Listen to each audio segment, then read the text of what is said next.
Collega's, goeiemiddag. Baie welkom by die Raadsvergadering.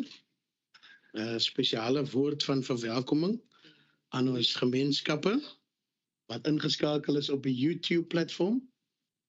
Ons is altyd bevoorreg om die gemeenskap, jy sal nie glo nie, daar is toch lede van die gemeenskap wat uitsien na hierdie vergaderings en ons wil vir hulle dankie sê dat hulle altyd inskakel en ook welkom by hierdie vergadering.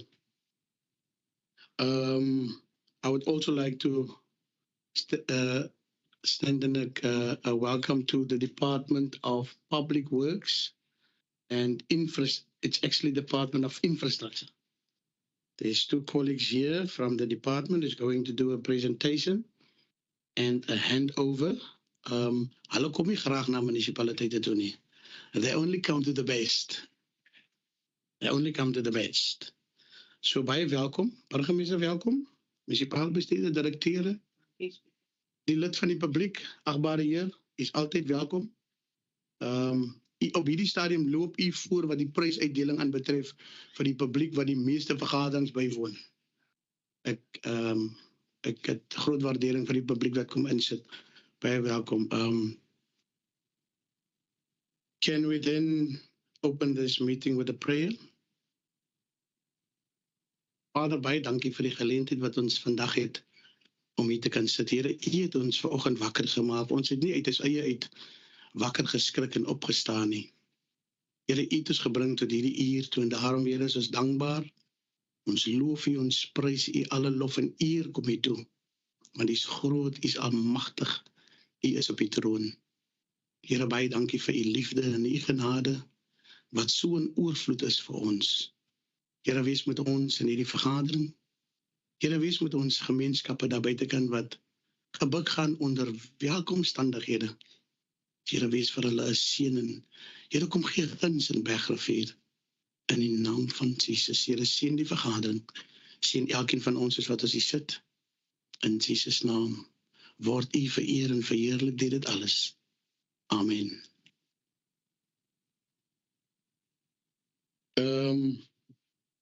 We're now at item 18, which speaks to the leave of absence for this meeting. I've received from Councillor Daniels. He's representing us at the Small Town Regeneration Conference.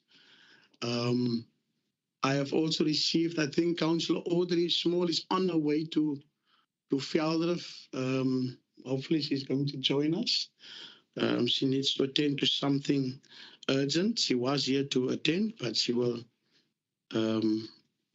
sy gaan later aansluit. And then I've also received Councillor Adams. He's going to be on the platform. I think he's there. Yes, he's there. And Councillor Isaacs. MM from your side? Thank you, Speaker. From our side, all directors are present except for Vivian Kutsia. He's on the advisory board, an academic advisory board for the University of the Free State. And his plane is this afternoon, so he left at lunchtime. And then Aletta van Sittert is also at the same conference. It's the Karoo, the 8th Karoo region conference. She's with Councillor Daniels, and they are presenting on our behalf. Thank you very much. Can we then move to item 19? En dit spreek door die verklaring van belange. Onze gaste hoef nou nie hier aan deel te neem nie. Ons begin sommer aan my linkerkant. Dankie, Speaker. Hanlie Linde, I worked through the agenda. I don't have any personal interest in any item on the agenda. I just have a collective interest in the performance notification. Thank you. Speaker, jy wat met geen persoonlike belang by enige team agenda. Speaker, dankie. Bronwyn Maarman, geen persoonlike belang op agenda nie. Good afternoon, everybody. Samantha Lees, I have no personal interest in any matter on the agenda. Speaker, Adam Deploy, and I declare that I had no personal interest on any point on the agenda. Goeiemiddag, Speaker. Johan Moelman, verklaar ook dat ek geen persoonlike belang by enige items op die agenda het nie. Goeiemiddag almal, Speaker, dankie. My naam is Adrian de Vries. Ek verklaar dat ek geen persoonlike belange by enige item op die agenda het nie. Dankie. Speaker Mario Wessels, no personal interest to declare. Middag, Speaker. Dienst Chief is geen persoonlijke belang by enige item op die agenda. Good day, Speaker. I'm Susan Seleni, no personal interest to declare. Denon Ventura, good afternoon. No personal interest to declare. Good morning, Speaker. Oh, good afternoon, not morning. PV Erasmus, nothing to declare. Thank you. Middag Speaker, wissel eerder geen persoonlike belang by enige item op die agenda. Afternoon, Speaker. Shongim Futwara, no personal interest on any item on the agenda. Speaker, ik ben Roy. Ik heb niks om te verklaren in de agenda. Councillor Adams. Goedemiddag allemaal. Middag Speaker, ik heb geen belang om te verklaren bij enige item op agenda. Councillor Isaacs. Good day, everybody. Greetings in the wonderful name of the Lord. Andre Isaacs, I've got nothing to declare today. Angela. Good afternoon, Speaker, and everyone else. No interest in any item on the agenda. Thank you. Good afternoon, Speaker. Rowan Gerber. I have no personal interest in the agenda. Ek myself Rendels voorsit geen persoonlike belang by enige item op die agenda. Ons beweeg dan aan na item 20, dis die bekragtiging van die notules van die vorige vergaderings, soos gehou op Dinsdag 25 September 2024 en Dinsdag 22 Oktober 2024. Dis die bekragtiging van daardie notules. Ek neem aan julle daar deurgegaan, gelees. Kan ek 'n voorstel kry en 'n sekondant? Voorstel Raadslid Molman, sekondant Raadsheer De Plooy. Item 21, die implementeringsverslag was vir ons aangestuur. En ek glo u het dit so ontvang. Is daar enigiets uit die implementeringsverslag wat u onder ons aandag wil bring of enige navraag uit dit uit?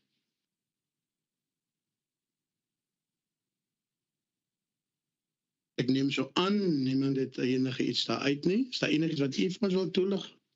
Dankie.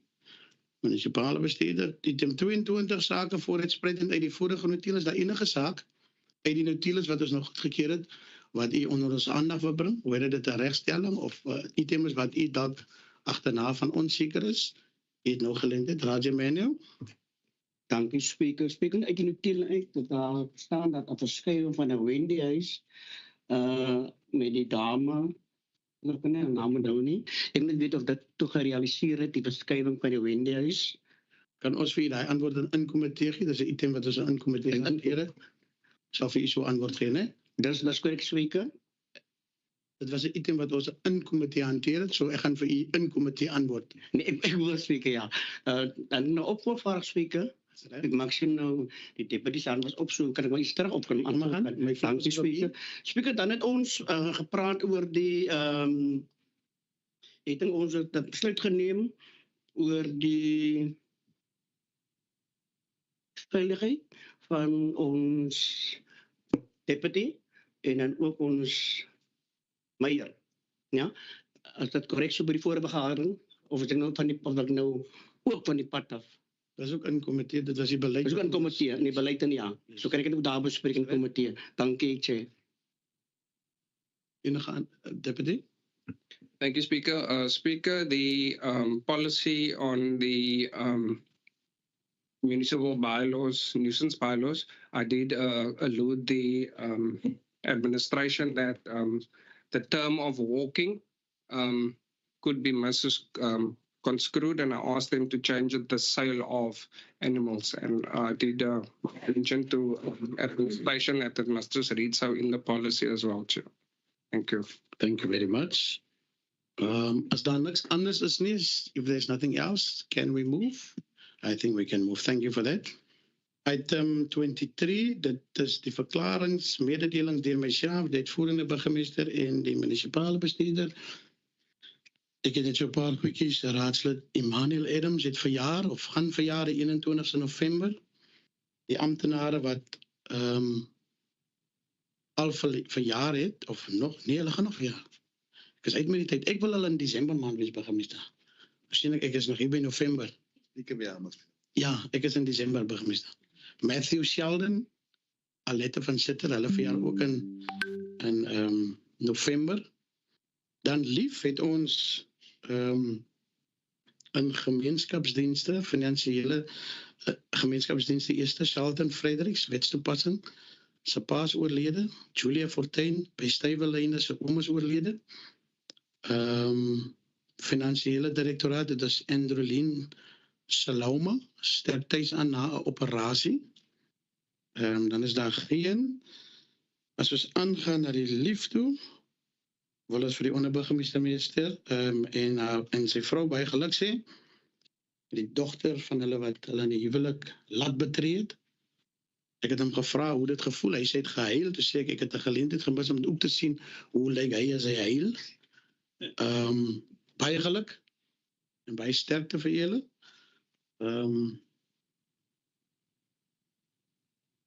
Dit is wat die lief en leed aan betref, voor ek by die anders kom. Ek wil daarom net, ons gaan nou die lief en leed, laat ek net alles afhandel. Die West Coast Conversation begin môre, vir julle wat ge-RSVP het. Dis nie 'n uitstapie nie, kollegas. Dis 'n werksessie, en ek wil tog vra dat ons wat daar gaan wees, dat ons sal deelneem aan die gesprekvoeringe wat daar gaan plaasvind. Dit is vir die groter Bergrivier ook tot voordeel.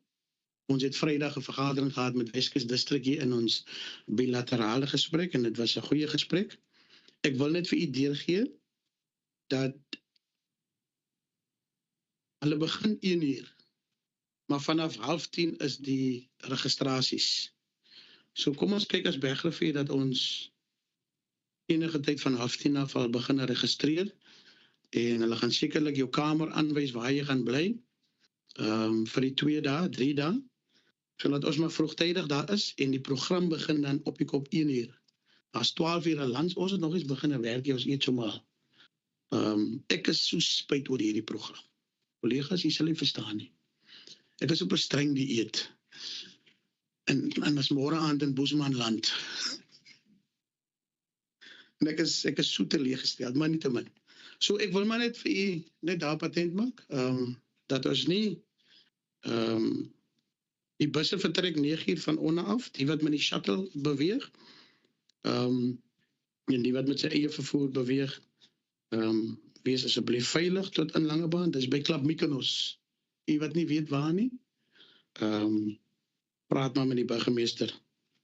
Hy is lief om in die Weskus te travel. Hy sal weet waar. So ek wil net dit vir idee gee. Ek wil tog vra om terug te gaan na die lief en leed, dat ons net 'n minuut van stilte sal hê vir personeellede wat familie aan die dood afgestaan het. Kan ons net staan?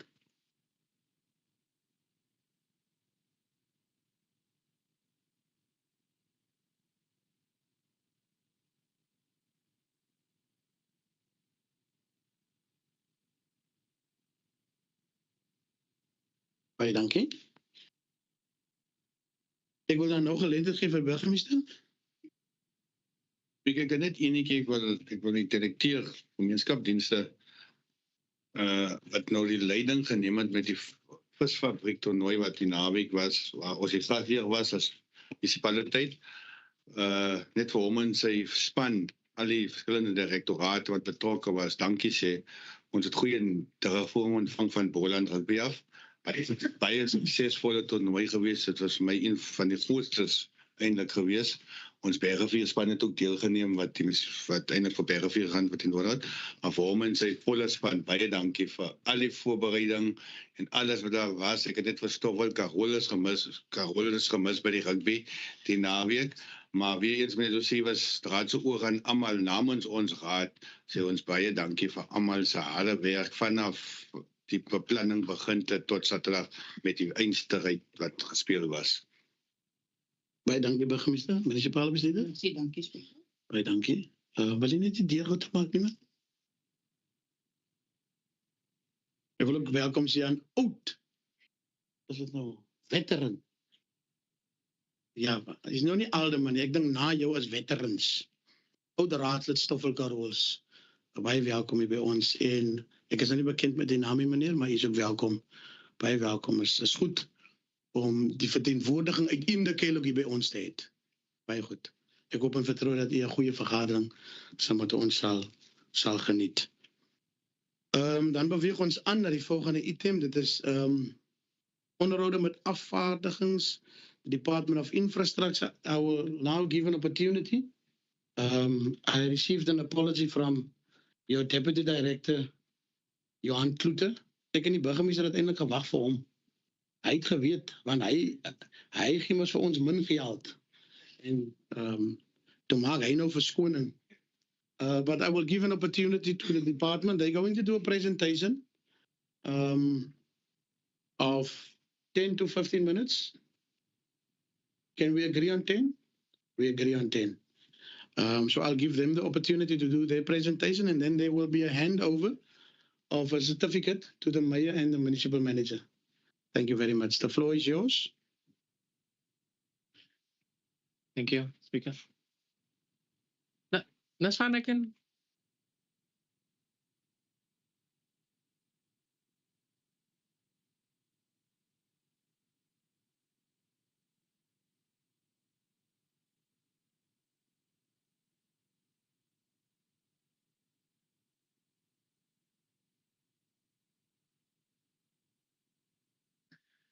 Good afternoon, Speaker, Mayor, Municipal Manager, Deputy Mayor, colleagues, councillors, directors.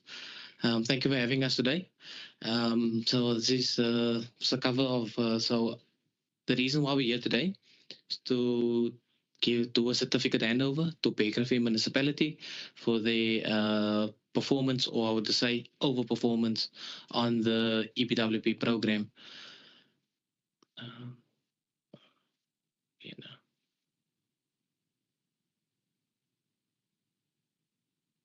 Oh, wat is dat pas? Okay, so. Okay.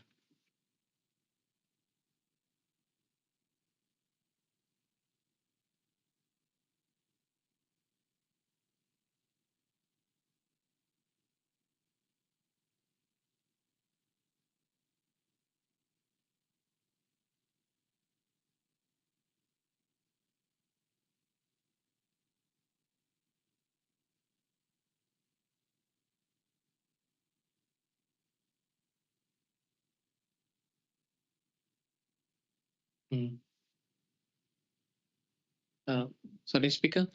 Just I don't know if the people on Teams will be able to see the presentation. Yeah. See. Yeah. Sorry, Jay, we can put it on our website. Okay. Directly afterwards. Okay. Thank you. We go to the next slide. Okay, so the purpose is that we're going to do an overall performance of the West Coast municipalities, and then Bakerville municipality performance, the grant allocations for the West Coast municipalities, and then the phase 5 objectives and targets. Next. Okay, so this is overall performance of the West Coast municipalities. In green is Bakerville municipality. So in the EPWP program is implemented through phases. So the first phase was from 2004. So the current phase that we have in front of us is phase 4 from 2019 to 31st of March 2024. The work opportunity target that the municipality was given by Department of Department of Public Works was 1,412 work opportunities, and then the municipality achieved 2,877 work opportunities. So that's a performance of 204%. Then the FTE target, that is 282 FTEs, that from 2019 to 2024. The FTEs achieved a 627, that's a 222%. So I just want to go over what is a work opportunity and what is a FTE. A work opportunity is a job opportunity that has a start and an end date. That is not it can be 3 months, can be 6 months, can be a year. So that is just how many work opportunities was created by the municipality over that period. Then the FTE. FTE is a full-time equivalent. So that is how the department measures the impact of this work opportunities in the community. So FTE is basically how it's calculated is 230 days over a year. So it's 365 days minus all your weekends, public holidays, leave days, sick days. You get about 230 days. So with that work opportunity, they take the amount of person days divided by 230, and then you get your FTE. So that is, technically speaking, it's 627 jobs over a year. But it, yeah. Next slide.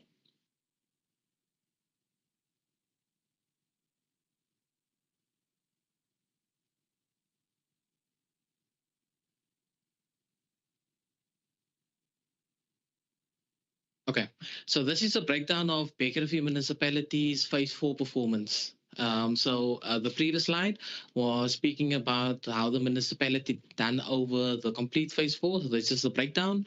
As you can see, from 2019 to 2024, the work opportunity target ranges from 298 to up to 310, and then it goes down again to 253 with a total of 1,411. And then the work opportunity achieved ranges from 797 to, and then we went over a bit of a dip through COVID with 500. Then we went up again to 676, and then we went a bit down to 592, and then we went a bit lower down at 418 to a total of 2,983. The performance achieved range from 165% right up to 267% over that period. Then the FTE targets ranges from 55, and it just increased slightly till 58 at the last financial year. That gives us that we had a target of 282. Then the FTEs achieved ranged from 105 in 2020, 2021 because of COVID. And then it went up all the way to 165 actually the year prior to that, to give us a total achieve of 680, and then a performance achieved as 241. Next slide. Okay, so this is where we come to the numbers. So highlighting green is the Baker fees, EBWP conditional grant that they receive from the Department of Public Works. So the amounts here is the top-up grant. So the municipality needs to use a line function budget to implement the program. The amounts here is a top-up grant for the municipalities to expand on their job creation in the respective years. So from 2019-2020, the municipality got just over 2.5 million rand. Then in 2020-2021, just the municipality got just over 2.8 million rand. Then it went down a bit to just over 2.6 million rand. Then it went up again to 2.9, just over 2.9. And then the last financial year was just over 2.1 million. So a total of 13 million rand. All the other municipalities, that's the money that they got from the department of the grants. You can see Baker is one of the highest, the amounts one of the highest for the municipalities in the West Coast because of the continuous overperformance during Phase 4. Next slide. Okay, so just on Phase 5 objectives, what is the objective for Phase 5? Because every phase the objectives slightly change or changes, or just there's more impact that's needed in the communities. So it's to provide the unemployed poor with meaningful work opportunities through the delivery of community assets and services, and actively build economic inclusion mechanisms that empower sustainable livelihoods and contribute to the country's development agenda. Next slide. So in Phase 5, the Phase 5 was approved on the 21st of February 2024 and implemented on the 1st of April 2024 to the 31st of March 2029. So the target for Phase 5 nationally is 5 million work opportunities, and then the Western Cape Phase 5 target is 313,250 work opportunities. Over the above of the 5 million work opportunities work opportunity target, The target for the designated groups in phase 5 is as follows: women 60%, youth between 16 and 35 is 55%, and people with disabilities at 2%. As you can see, that numbers that don't add up to 100. Reason being is that you can have a person with disability, that's a woman, and that's a youth, so they will be able to tick all the boxes. But when the municipality when they do the planning of the projects, just to take that into consideration, we do understand in various sectors and projects that is sometimes it's a bit difficult to employ bulk of a woman, or it's difficult to employ people with disabilities. What we pushing is that to look at people with disabilities, because they are the most vulnerable people in our society, and they need the most assistance with regards to income and job creation. EBWP Phase 5 strategies. Number 1, to improve coordination, implementation, and service delivery. So with the coordination, we here to assist the municipality with the coordination and implementation of the program. We are always available. Kaylin's normally on the case of some of the directors to how can the municipality create more work opportunities, but we're also available to assist the municipalities when it comes to planning of the projects, so that we can get much more people onto the program, and then also help service delivery as well. The effective and fair recruitment to reach EBWP target group. This is sometimes is a bit of a challenge, but we push to have effective and fair recruitment. It's an open process, and there's no interference with various groups within the area. Scale and massification, reaching more unemployed, in particular youth. This is where the grant comes in. As I said before, the municipality needs to use a line function budget to implement the program, and then the conditional grant is basically a top up to increase job creation. So looking at youth, creating projects where youth can get work experience and also training. Point number 4, improve exit strategies, including training, enterprise development, links, and other initiatives. One point that's mandatory now for phase 5 is that training, 2% of the grant needs to be used for training, as we've been made mandatory. And in the business plan that was submitted to National Public Works, the training was allocated on the business plans. Enterprise development, National Department of Public Works has an enterprise development and training unit that can assist the municipality with that. We also have some strategies and units that trains contractors. Our contact training unit is on the floor that actually go into communities and get the contractors. Normally they train the contractors from 1 GB right up to 5 GB, and then also perhaps look at doing our own internal enterprise development to try to get the participants registered to businesses, and maybe municipality can actually use these participants to roll out more projects or to implement service delivery items. So that is just a summary on the four themes of phase 5. I think it's next slide. Okay, so this is the phase 5 targets for the Begerville municipality from 2024 to 2029. The work opportunity target starts at 211, and it increases slowly up to 229 for the 2028-2029 financial year, to give a total target of 1,100. And then the FTE target starts at 77, and it goes all the way up to 82 to give a total of 398 FTEs. The current performance as of yesterday, the municipality is sitting on 223 work opportunities. So you're currently at 106%, but then your FTEs are at 42, and you are at 55% of your FTEs. Normally the FTEs, the number increases increases during the course of the year, because that is how the impact is calculated in the municipality with taking into consideration the work opportunities.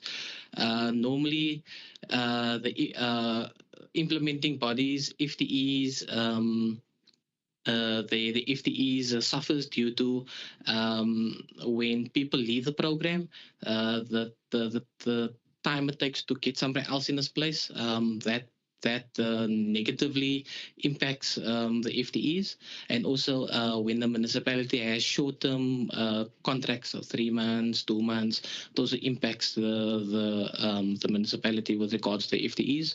So we try to push that the municipalities look at 6 to 12 month programs for the participants, so that the FTEs can the numbers can increase, and you can meet and you can meet your target at the end of the year. This year's grant allocation is just over 1.4 million. What we try to incentivize the municipalities is to overperform through the years, so that your grant allocation are likely to increase. What happens at national, there is a pool of money that gets allocated to the municipalities, and there's another pool that gets allocated to provincial departments. There's municipalities in other parts of the country where they don't perform. And then what happens is the national department takes away the allocation or reduces the allocation. Then that money left over goes back into the pool. Then the department looks at what municipalities are performing, and that money will be allocated to those municipalities. They use a formula to do it, and then your number will increase if you overperform every year. We do understand that there's a strain on the fiscus, so with the municipalities performing and overperforming, if the severe strain on the fiscus and that pool of money decreases to amount where implementing bodies are going to get less than the first allocation, like your allocation will be just over 1.4 million, it will give good reason for the department to actually keep your allocation as is. So there's technically two benefits of overperforming: potential of getting more money, or when there's severe fiscal strain, that hopefully that the money doesn't decrease. I think that's my last slide. Just a closing remarks.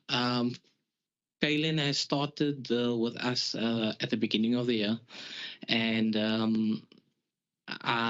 so she asked me what do I expect of her, and I told her that my vision for the West Coast is to have the best performing district in the country. With the current performance that we have, and the potential that we have in the West Coast, we can overachieve quite a bit on our work opportunities, and we can actually give other districts in the country a run for their money. It just takes us to sit down with our planning of projects and try to implement and try to get as much work opportunities reported as possible. Thank you so much.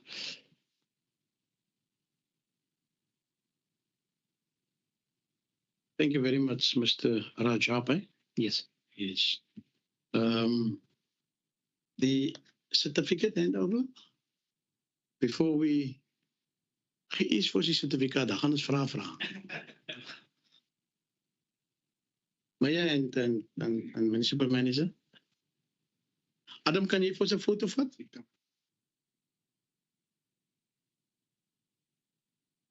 Maar je foto's of wat bij de behuizingsvergadering?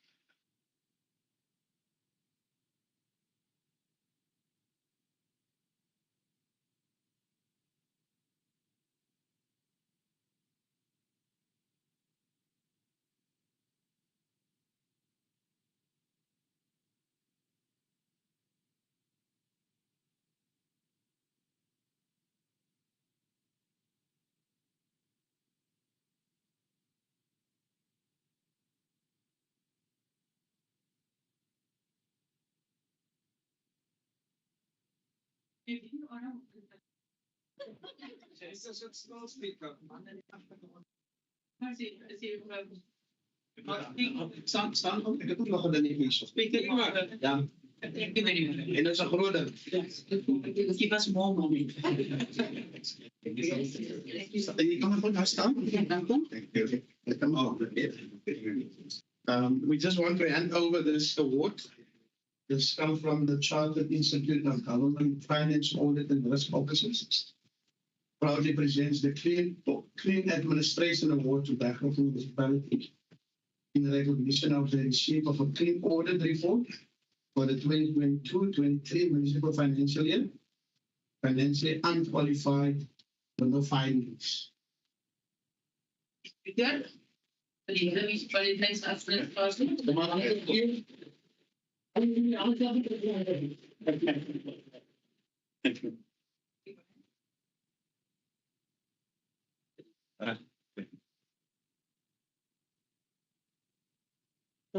Is there any questions to the department's representatives, deputy mayor, and then the municipal manager? Thank you, Speaker. Yeah. Speaker, I specifically went back to this page, and apologies to our colleagues that decided to use the council meeting because it's not in committee. We've been blessed every time to get these beautiful awards every single year, and we're one of the best performing municipalities on the West Coast. But that table shows a grim picture, Speaker.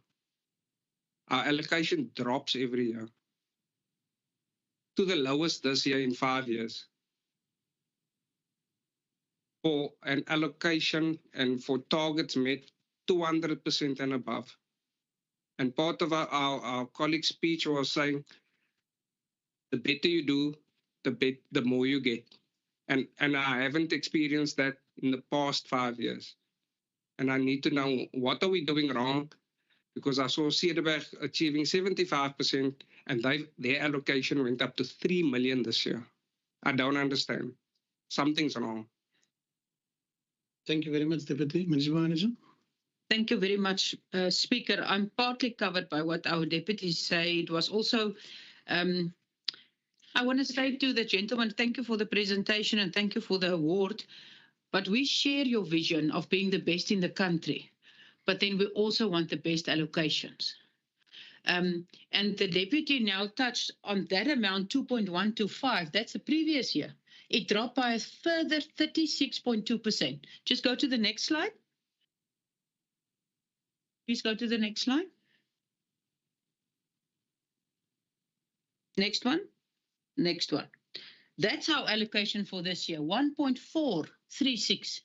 It's another 36.2% lower, but the FTE targets increased by 30%.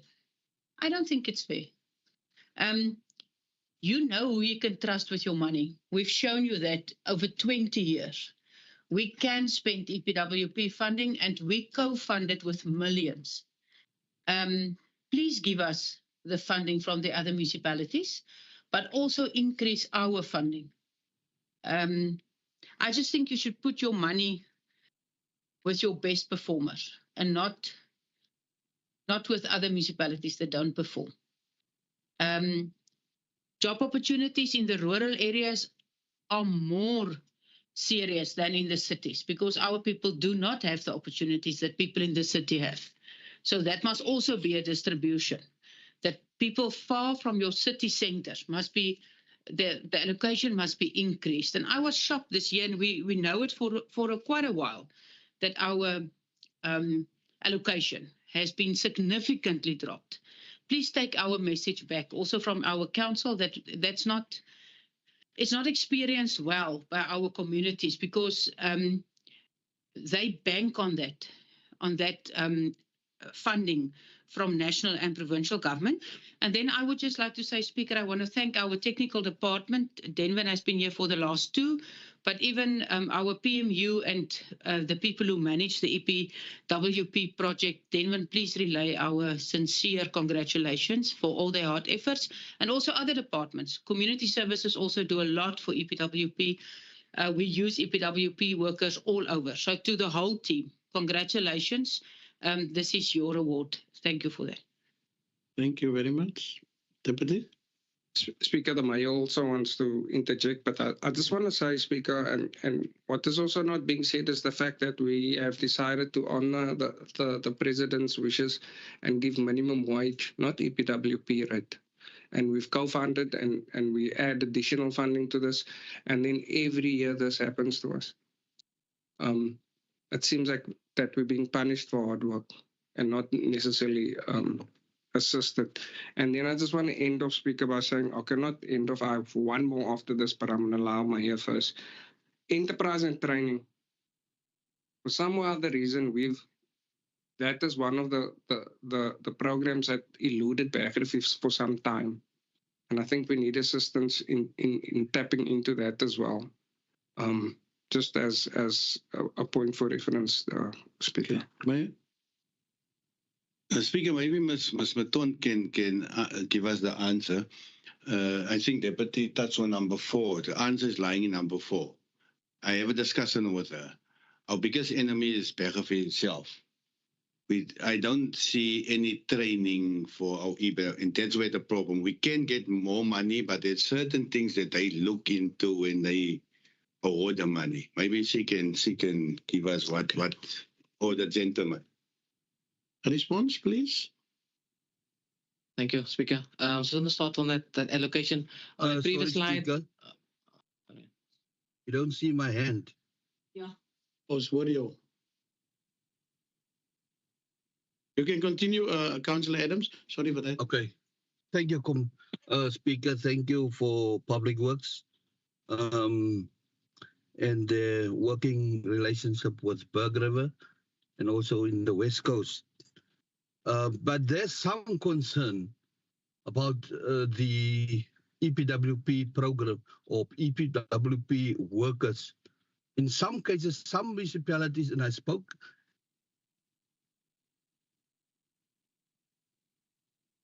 and using and abusing EPWP program. And in some cases, you can say that they use it to score political points in terms of appointing cadre deployment. That's a vehicle to see it as a vehicle to deploy WP programs. So I want to know if there's any mechanism in place for public work to monitor these kind of wrongdoings with the EPWP projects. Then the other thing, and I hear the speaker, the mayor, and also the deputy have touched on the training. How can we then allude to train, give workers more skills?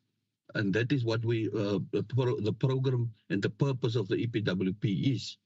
And then are the EPWP, I want to put it to the EPWP workers only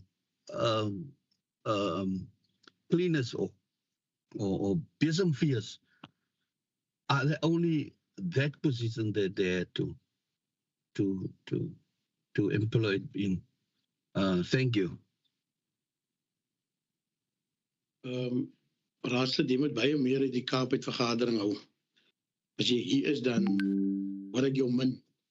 Maar baie dankie vir daai kommentaar. Ek wil net 'n regstelling maak. Raadslede stel nie EPWP werkers aan nie. So jou statement oor political interference and appointments word met alle minagting verwerp.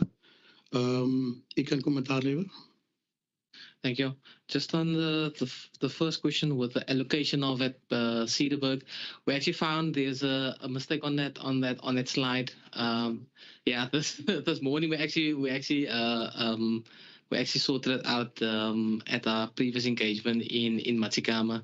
So that 3.028 million was actually gone to Matsikama, and that 1.6 million was actually Cedarburg's allocation. And you can actually see the the numbers in red was the municipalities that actually got the allocations. There was a cut in the allocations. So what happened was and I asked the same question with regards to why is the municipalities getting so little money this year. It's across the board. It's not just West Coast. One thing that I picked up was that, as I said before, where there was municipalities that wasn't compliant and the monies basically got taken away or deducted, that municipalities in the start of phase 5 got reallocated their money again. That's why the pool of money was smaller. Hence why the municipalities actually got they got less money in the first year of phase 5. So like I said before, we push the municipalities to perform and overperform so that they're eligible to get more money.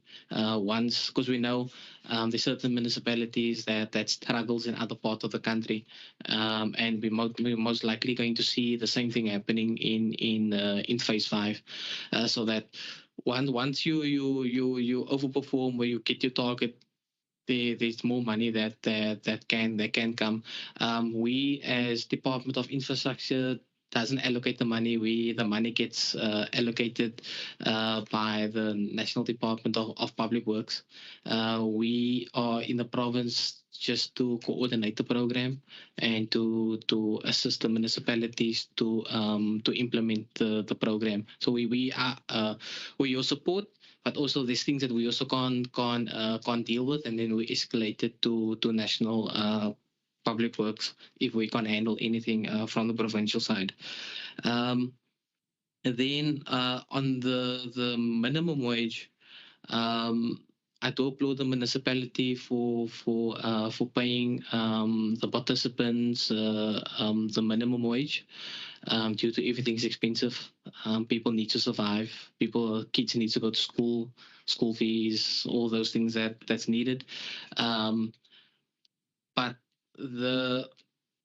what we try to what the idea of the rationale of the program was that there was a minimum amount this year of 120 rand 76 per day for the program. That's a minimum that you can pay a participant, but that is nationally.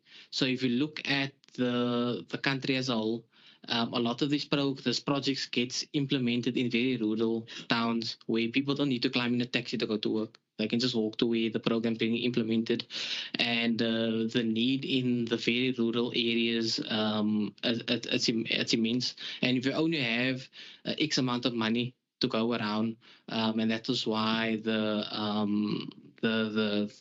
minimum wage of the EPWP program is so low. So we mustn't just look at it from the West Coast side. In the Eastern Cape, KZN, there's very rural towns that's there, and it makes sense in certain parts of the country, but not in all parts of the country. That doesn't make sense. But also the maximum that you can pay somebody for EPWP is 500 rand.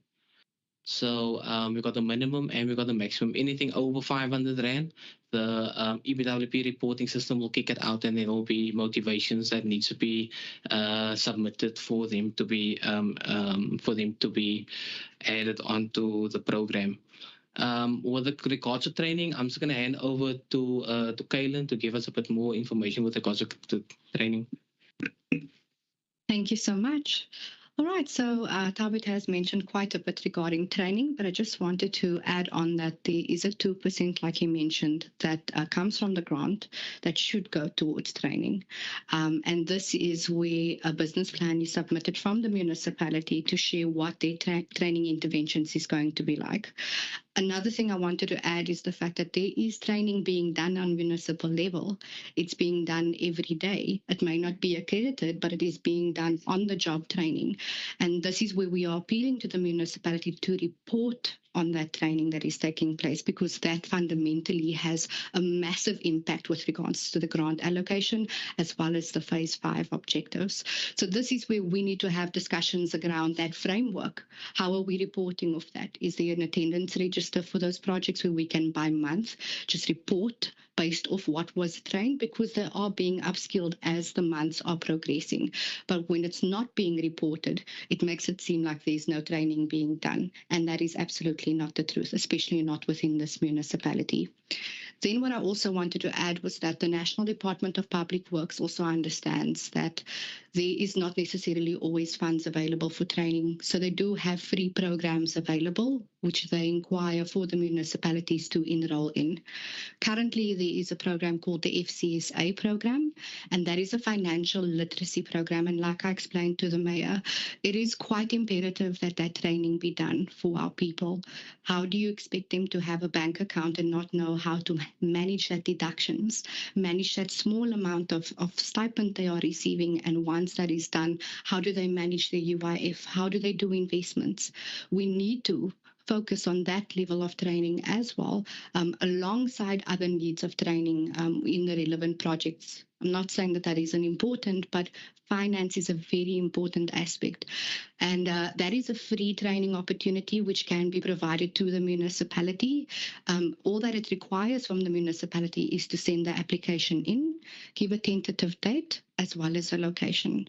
That has been shared, but currently there has been no applications coming through from Bergrivier.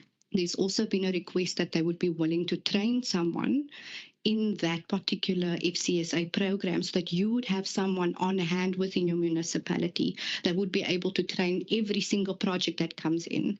And that is where we need the support of the municipality to enroll their people, to be willing to partake in that program.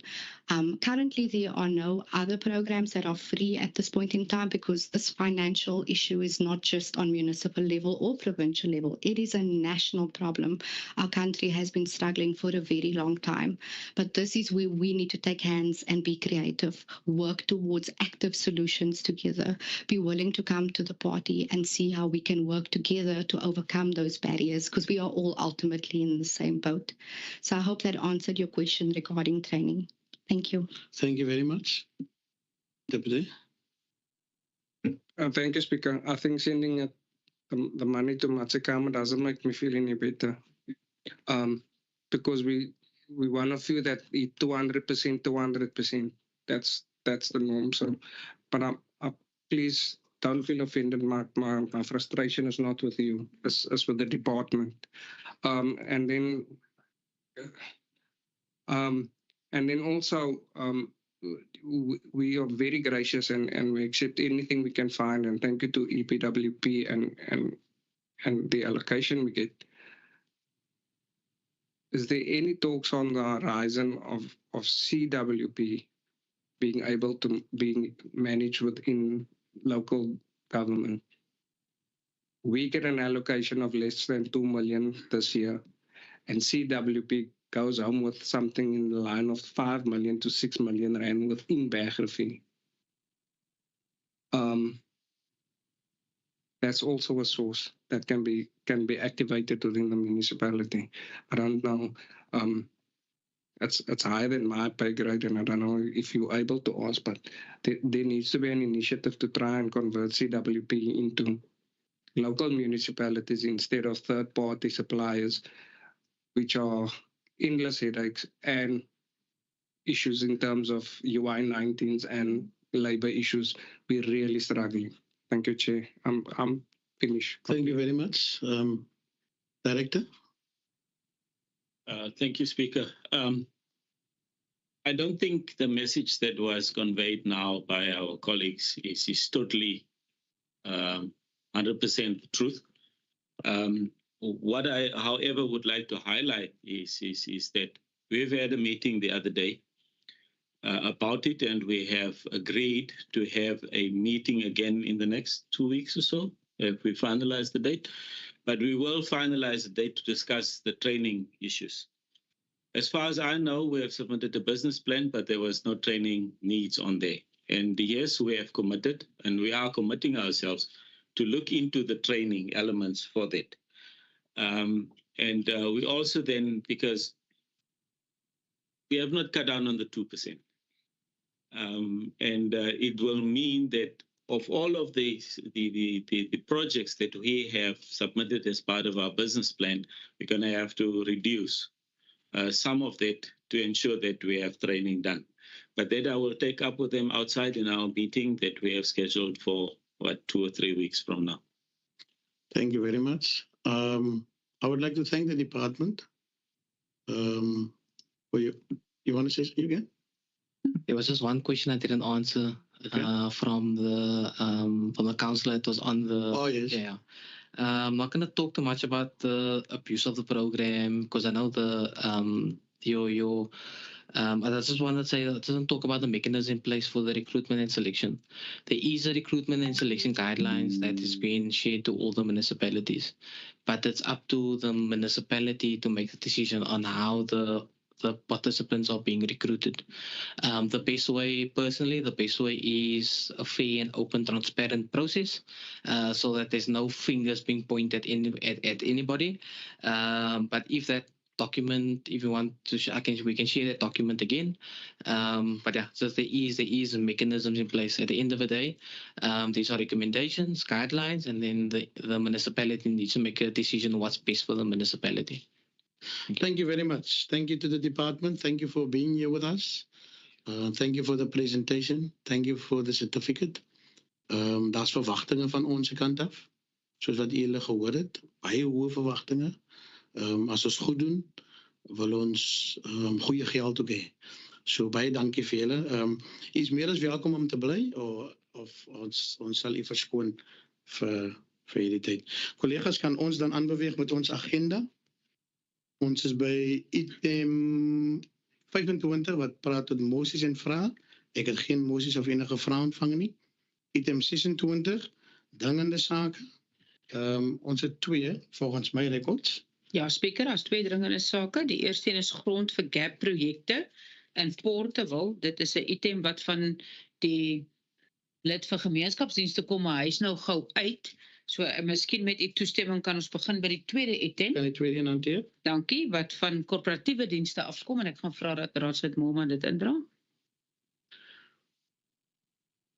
Dankie, Speaker. Dit gaan oor die Desember vakansieure. Ons het bespreek dit is 'n jaarlikse gebruik wat ons die ure vir Desember aankondig. Hierdie verslag ontvang almal op hierdie stadium te kyk na die ure. Dit was ook by die burgemeesterskomitee gewees. So dat die voorstelling is daar vir die ure. Of daar enige kommentaar is nie of enige verdere vrae rondom. Burgemeester? Ek kan miskien want ek net vir die raad, dit is nou nie deel daarvan nie. Ons het dit nog in die pika bespreek vanoggend en dit gaan nou oor die punt 5.7 se reg is. Ek kom net gou, ja, 5.7. Ek dink hy die regstelling is uitgestuur. Die nuwe een, ek het nou nie die nuwe een as jy daar inspreek. Dat spesiaal verlof. Ja, dis die nuwe een. Uitgesluit jy wat werk. Okay, nie as jy dan. Okay, ja, is so. Ek het dan spreek. Okay, is daar enige vrae rondom dit? Enige inset van u af? As dan niks is, kan ek dan so 'n voorstel en 'n sekondant kry? U stel dit so voor, Raadslid Moelman. Sekondant? Raadslid deploy. Raadslid, weer Wessels is nou nog nie hier nie. Kan ek vra dat die direkteur vir ons ons gaan tyd koppel aan die klasverlaat.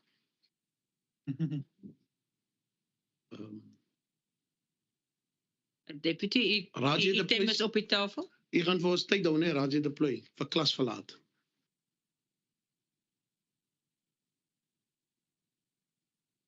Die eerste dringende item die grond vir gap projekte Porteville. Dankie Speaker, ek vra verskoning. Speaker, hierdie item het gedien by die komiteevergadering. Hy was ook deeglik daar bespreek. Dit gaan oor grond vir die gap huising projek. Ons het gepraat oor nie net Pakketberg nie, Veldrif en Pakketberg en Porteville. En daar was die grond geïdentifiseer vir Porteville. En dan het ons dan gekyk na die landkaart en ons het gekyk na die Die kaart soos julle daar agter sien en R3205 is geïdentifiseer. En ek lees graag die stukke grond wat ons wil geïdentifiseer en dat ons die feasibility studies en die lewensvatbaarheid kyk in terme van die gap behuisingsprojekte en ons versoek graag goedkeuring vir dit speaker. Die aangeheg van die kaart van 3 stukke grond wat identifiseer is, grond tussen Portable Skoupgronde en die hospitaal, grond oos van Monteberta en grond langs die wynkelder en die begrafplaas. Speaker, dit is wat ek wil voorlê, dat ons 'n inbeginsel besluit kan neem en dat ons begin met die beplanning van hierdie grond en kyk die lewensvatbaarheid. Dankie, Speaker. Baie dankie, Deputy. Enige vrae, enige insette? Laat jy my nou. Dankie, voorsitter. Voorsitter, ja, ek wil die deputy het gedebatteer daaroor. Ek wil net seker maak, praat ons nog van die grond, daar waar die kwekery staan, is dit nie ingesluit nie, want ons het aangedui dat daardie grond moet ons hou vir besigheidserf of besigheidsgrond. Net seker maak daarvan. En dan die ander een is voorsitter, speaker, moet u net vra as daai langs die begrafplaas, is dit nou langs van die begrafplaas, langs die R44 waar hy gebou, sê maar met olifant is dit daar, dis 'n gedeelte wat ons gaan gebruik ook. En gaan daardie gebou wat nou daar staan, sou ons dit goedkeur, gaan daardie gebou gesleep word, op wat van daardie gebou word. Dankie, Speaker. Ek begin agter. Dit is waar die R-shape gebou is, die 1 stuk grond. Ons is nie in die beplanningsfase nie. Hulle kyk, die ingenieurs gaan ook kyk die lewensvatbaarheid om projekte daar te loods en hulle sal terugkom in terme van die 3 stukke grond en vir ons sê waar die beste plekke is om dit te doen. In terme van die R-shape gebou, Speaker, kan ons nog nie antwoord gee nie, want ons moet eers 'n beplanning kry van die konsultante om vir ons 'n uitleg te gee en sê wat die lewensvatbaarheid is van hierdie projekte op daardie eiendomme. In terme van die grond tussen die kwekery en die hospitaal, nee, daai is nou nie op vir bespreking nie. Die stuk grond wat hiervan verwys word is die grond tussen die skougrond en die hospitaal. Dis 'n stuk bokant, ek dink dis wat sê dit nie parkie, ja, park, daar by Parkstraat op. Dis daai stuk daar wat ons van praat en nie die stuk van die kwekery hospitaal nie. Dankie, Speaker. Ek dink ek het die kollega se vrae beantwoord. Dankie, Deputy. Wie is tevreden? Kan ik dan een voorstel en een secondant voor dit krijgen? Voorstel, secondant, laat je deploy. Collega's, kan ons dan aanbeweeg naar die afdeling A van die agenda. Dat is voor besluitneming door de raad. Ik wil net onder die aandacht brengen, item 35 wordt onttrek. Dat handelt over die goedkeuring van die gewijzigde behuisingstoekenningsbeleid. En dan beginnen we bij item 27. It's the institutionalization of the Code for Ethical Leadership in Local Government. It's a circular that we've received. Municipal Manager, will you take us through that? Thank you, Speaker. I will start and then I will also ask Msize just to inform you on how we will do the implementation of the awareness within Bergrivier Municipality. Councillors, you find this item on P18 and from P19, I've included the circular that was approved by the Minister of COCTA on the 9th of October and a summary of the Code for Ethical Leadership and then also the full Code for Ethical Leadership. We are very privileged in local government that for 5 years now, the role players worked towards this code, and it is on the similar level than the King Code. And it is an important piece of not legislation, but code that was approved, and it's very important to us. There's 8 principles of ethical leadership, and everyone in this room today is a leader in local government. And we all must adhere to this code. It's already approved. In the past 5 years, we all had the opportunity to give inputs. And now each municipality within 60 days are required to adopt it at their council meeting, and then they ask the municipal manager to confirm with the minister that it has been adopted. And with that, we must place an implementation plan on how we are going to implement it in the municipality and do awareness raising with all the ethical leaders or the leadership in the municipality. Now, it was in front of MACO 2 weeks ago, or at the second MACO or the first MACO meeting of this month, and MACO approved it and recommended it to council with the provision that the internal audit unit, Msizi and his team, will be responsible for the implementation. And I'm going to hand over to Msizi just to inform you of our discussions on how we will do it in Bergrivier. Thank you, Internal Auditor. Thank you, ma'am, and thank you to the speaker. I have already designed the implementation plan, and I did email it to the MM just to align the plan with her. So what we planned was to prioritize each principle in each meetings. Firstly, we're going to focus on the PREC meeting, present each principle a quarter. And then we're going to go to risk management committee meeting, the MACO as well as the portfolio committees meetings, as well as the council meeting. And then we will upload it on the website as per the request from the minister, as well as circulate it to all the employees within the municipality. And then also I'm going to create an awareness email that I'll send out monthly for each principle until I cover all the principles through all employees. And then I've sent an email to the ladies that were conducting the training with regards to the training coming to the municipality, so that the municipal leaders are trained. And then the response was that currently they are busy with other districts, and then we will get our dates for when are they coming to the West Coast district, and then they will then cover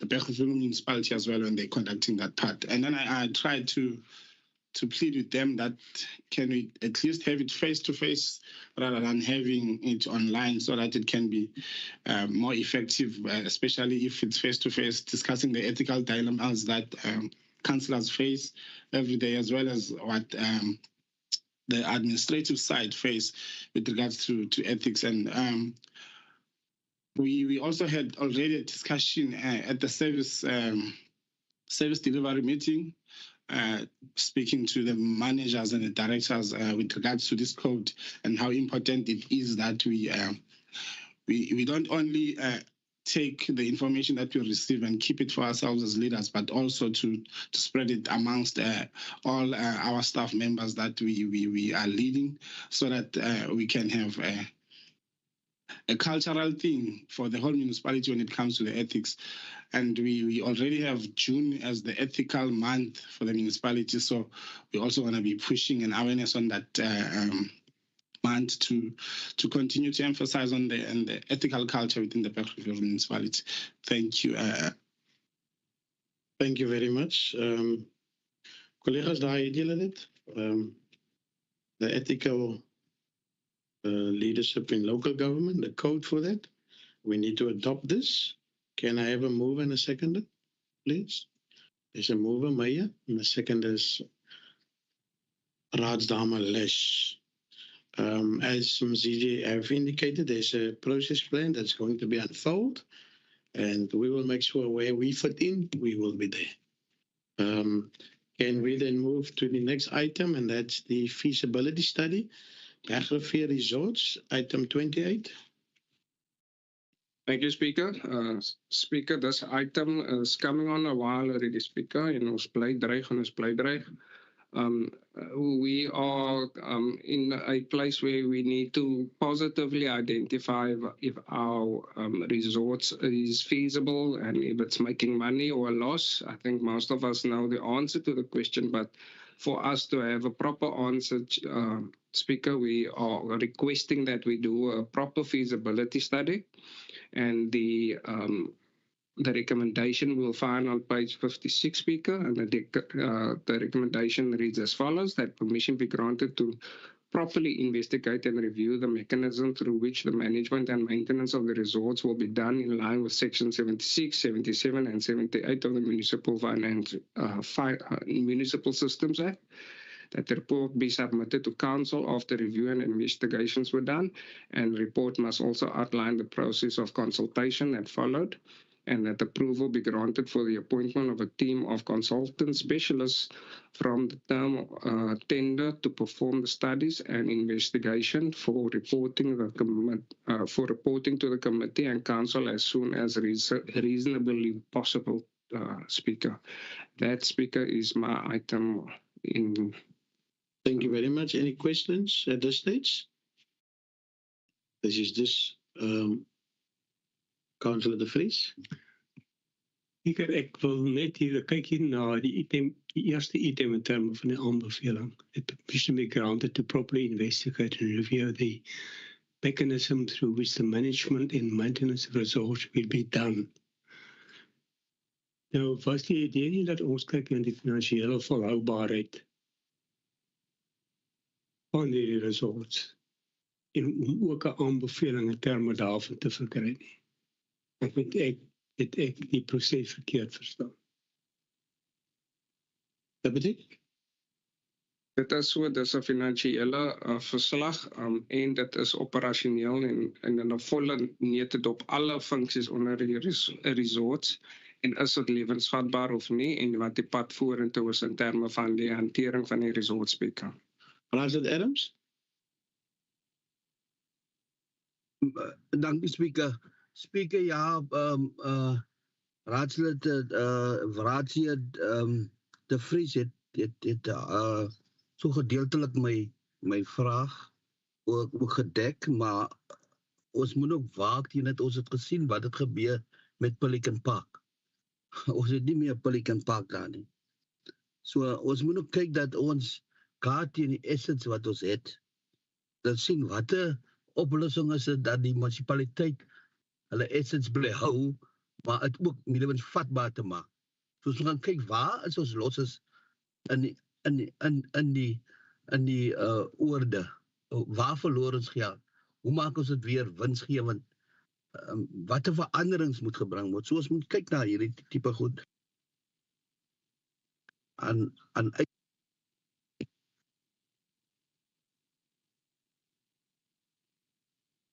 Het Speaker my gehoor? Of was iewers af? Ons hoor nie. Ja, hoor jy al. Dankie. Baie dankie, raadslid. Speaker, ek sal dit antwoord, Speaker. Die feasibility study is juis om vir ons te kyk waar daar leemtes is, hoe ons dit regmaak, kan ons dit beredder, indien nie, hoe hanteer ons die pad vorentoe. So dit wat ek collega's oor bekommerd is, gaan die feasibility study vir ons uitwys. Ek weet nie of dit so maklik soos 'n jaar is. Ek kyk na vir ek dink Weskus is 76 het wat 5 jaar, 6 jaar, maar dit is heel waarskynlik iets anders wat daar was. 76 verslag wat daar seker manier dieselfde nie, maar daai was ook 'n lang proses. Maar die versoek is eintlik om te kyk, is daar iets berede, kan ons beter bestuur, waar die probleme is en hoe om dit aan te spreek. En daai verslag sal raad toe kom en daar is niks wat gaan gebeur sonder die raad se toestemming in terme van dit. Dankie, Speaker. Baie dankie. Speaker, I think the heading and the recommendation is a little bit verwarrend, because a feasibility study is something else than that proposed in paragraph 1. Paragraph 1, in terms of the Systems Act, whenever a municipality wants to deliver a service through other mechanisms, other than just in the municipality, it must done a 76 to 78 investigation. And the deputy is quite right. The West Coast District Municipality are busy with the 78 in terms of the delivery of water services, and it is the biggest part of the 12 and a half years that I'm with Bergrivier, and millions of rand. And according to me, there's nothing in 78 that cannot be done internal. by the director. It's a discussion with the unions. It's a discussion with your own staff. It is a decision by council to say, must we deliver it internal or external? I don't think that should be done by consultants outside. It could even be done by vessel inside. But the feasibility study, and then you must come in here, what is your need for consultants? Because the feasibility study, and that is not in 1, 2, or 3, shown like that. So let's just hear from Dean, what is the specific need for external people to help you with? And then we take it from there, Speaker. Director? Dankie vir geleentheid. Dit is alom bekend dat ons tans die strandore teen 'n verlies bedryf, voorsitter, Speaker. Wat ons hierso nodig het is 'n volledige feasibility study wat die finansiële impak daarvan gaan bestudeer. Ook gaan kyk, gaan dit beter vir munisipaliteit wees om self die resorts te bestuur of moet ons die resorts privatiseer en op watter wyse indien ons besluit om te privatiseer, op watter wyse doen dit. So hierdie verslag is 'n omvattende verslag, wat ons het nie die interne kapasiteit om te doen nie, dit moet 'n eksterne diensverskaffer wees, wat 'n volledige ondersoek moet doen. Want daai ondersoek gaan ook behels met gesprekvoering met die huiseienaarsvereniging en alle rolspelers wat betrokke is, wat ons nie die interne kapasiteit het, die voorsitter. So dit sluit in 'n ondersoek oor die finansiële bestuur, moet ons dit self bestuur of in terme van die inligting wat bekom is, gaan dit beter vir die munisipaliteit wees om 'n eksterne diensverskaffer te kry om dit namens hulle bestuur of om die resorts te vervreem. So dit is 'n kompakte ondersoek waarvan ons nie die tyd, die energie het en die kapasiteit het om dit self intern te doen nie, voorsitter. En my gesprek met CFO was reeds gewees dat ons dit gaan vir Inka gebruik wat aangestel is by ons en dit gaan ook veel goedkoper wees want Inka lewer reeds 'n bestaande diens vir ons, 'n finansiële diens by ons. So ons het reeds 'n diensverskaffer wat ek laas gesê het wat onmiddellik kan begin werk en as wat ons die lang proses gaan volg vir die aanstel van 'n diensverskaffer. Dankie directeur. Raadsheer? Speaker, dankie. Dit wat die directeur nou sê is presies wat ek wil hoor, maar ek lees dit nie in hierdie aanbeveling. Wat ek al lees is dat wat die MM nou gesê het en ek is net bang dat as dit die terms of reference moet wees vir die aanstelling en die ondersoek wat moet volg, dan is dit nie heeltemal dit wat jy nou sê nie, en ek sal regtig meer gemaklik voel as ons dit so definieer dat is presies dit wat jy sê, want dis die wesenlike wat ons wil by uitkom en aanbevelings kry en beter begrip afkry. Ek dink regtig miskien moet ons die definisie of hoe dit geformuleer word net aanpas om dit te reflekteer. Dis my versoek. Okay. Is daar geen kan ons die aanbeveling soos wat die directeur dit deurgegee het, dit so dan so aanvaar. Ja, Amen. Chairperson, if you allow me, Speaker, ek gaan probeer om net hierdie aanbeveling kan mens vinnig reg maak, as die directeur my toelaat.